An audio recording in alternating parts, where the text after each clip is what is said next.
All right. In today's video, we're going to address a bet that I made at the end of the last year about market cap. And I actually enjoyed the bet with the other individual. They are extremely intelligent. They've been in markets for a long time. And I want to address all their concerns in this video. And, he's asked that I apologize to people, but I don't think I need to. I think that I'm going to explain in this video what people need to understand about market dynamics today and where they're going in the future. And I will agree with this individual that the market capitalization of crypto today works the same way that it does in traditional markets, but over time it'll transition, and that's what we're going to get into today. So most people see market cap as a hard limit, and they would be right. Again, under today's paradigm, they hear numbers like $1 trillion, $5 trillion, and they say immediately, there's no way that's possible. There isn't even enough money. And that reaction is very logical, but it's based in a misunderstanding of how markets actually work and how, more importantly, crypto is going to work in the future. So today, I'm going to walk you through why market capitalization feels right now and why this is going to be misunderstood in the future. And also, as crypto networks become a global infrastructure, really these arguments are just going to become kind of silly. So let's start with the basics. What is market cap? Well, it's just price times supply. That's it. It does not mean that the amount of money has flowed into the asset.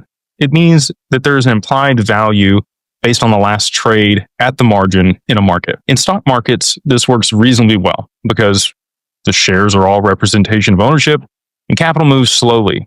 Liquidity is gated and markets are often closed most of the day. Market cap in equities is really a proxy for how much capital that market can absorb within the current financial system. And that's the important qualifier. So when someone says there isn't enough money for this asset to reach those valuations, what they're really saying is there isn't enough deployable capital inside today's system that can move there comfortably and safely. And right now, that is a fact. Capital today is constrained by mandates, risk models, regulatory frictions, settlement delays, and currency silos. So markets feel like there's a ceiling, not because it's a law of nature, but because capital mobility is limited. So here's the key distinction most people miss. Market cap does not control price. Liquidity controls price. In both stocks and crypto, price is set at the margin. Only a small portion of supply actually trades, and a relatively small flow can actually create a much larger valuation. And this is why billions in market cap can appear when only millions of net inflows have actually moved into the stock or the crypto. And that's not manipulation.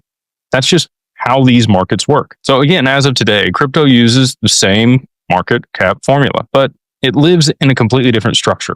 Crypto does not have the same market constraints as legacy markets do. They trade 24/7, 365. They're global, and there's nearly instant settlement with no centralized liquidity gatekeepers like we have on the traditional side. So the volatility is much, much higher, not because crypto is immature, but because it has less friction. Crypto markets today are small and they're thin, and the margins exaggerate price movements in both directions. As they mature and this transition happens, things are going to change a lot. Stocks are assets that you allocate into. Crypto networks are becoming rails that move value across the globe and really the underlying infrastructure of how that's going to become liquid in the future. That's the fundamental difference. It's a completely different category. Now, they're priced today as the same thing because that's what people have for the analogy and that's what they can apply to it. But as these networks become used, they'll be settling payments, moving collateral, clearing trades, tokenizing assets. There'll be bridge currencies, and you'll no longer be talking about a speculative asset. You'll be talking about a financial infrastructure. So when that happens, a relative analogy I could give you today, because a lot of people are going to see, look at the stock market and apply that to crypto. I would challenge you to apply these networks and protocols to something more like TCP/IP or SWIFT or a clearing system, because infrastructure isn't bought, it's held and used, and value flows through it. So as crypto markets mature, liquidity is going to become structural. Volatility is going to compress, and price is going to reflect usage, not the hype behind speculation. And capital is also going to stop parking wherever it's at and start moving through these networks. It doesn't make sense at all that the stamps would limit the amount of it. You don't even require the same thing to move that money or that data like you would in email. And when it changes, saying this network can't move X because it exceeds Y, it'll be like saying email can't scale because postage stamps are limited. It's a category error. And this is where people are going to have to invert their thinking. Early on, market cap constrains adoption. Later, adoption constrains market cap. The direction flips. Price stops leading usage,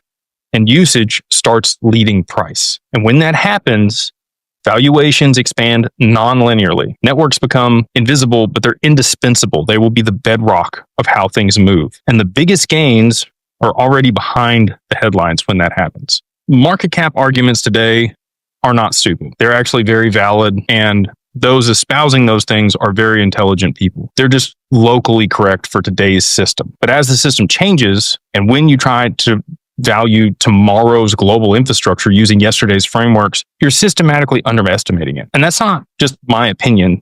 That is the opinion of every major technology shift that's happened in the past. That's how it's worked.